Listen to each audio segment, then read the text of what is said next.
ভোটের মুখে অশান্ত ক্যানিং পূর্ব বিধানসভা কেন্দ্র।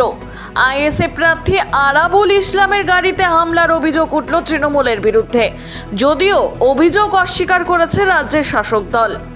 মঙ্গলবার সকালে এই ঘটনাকে কেন্দ্র করে রণক্ষেত্রে চেহারা নেয় ওই এলাকা। প্রতিবাদে রাস্তা অবরোধ করে বিক্ষোভ দেখায় আইএসএফ। ঘটনার জেরে এলাকায় উত্তেজনা ছড়ায়, মোতায়েন করা হয় বিশাল পুলিশ বাহিনী। কেন্দ্রীয় বাহিনীও এলাকায় রুট মার্চ করছে। জানা গিয়েছে, মঙ্গলবার সকালে দেউলি 1 নম্বর অঞ্চলের আকরাতলায় প্রচারে যান ক্যানিং পূর্বের আইএসএফ প্রার্থী আরাবুল ইসলাম। প্রচার চলাকালীন আচমকাই আরাবুলের গাড়িতে চড়াও হয় এক দুষ্কৃতী। আরাবুলের দাবি, দুষ্কৃতীদের হাতে বন্দুকের পাশাপাশি ধারালো অস্ত্র, লাঠি, ইট, পাটকেলও ছিল। পুলিশের সামনে গাড়ির কাঁচ ভেঙে চুরমার করে দেওয়া হয়।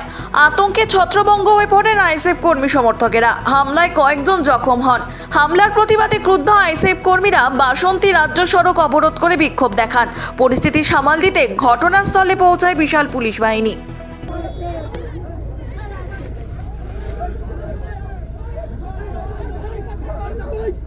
চল গাড়ি ব্যাক কর, গাড়ি ব্যাক কর, গাড়ি ব্যাক করিস কেমন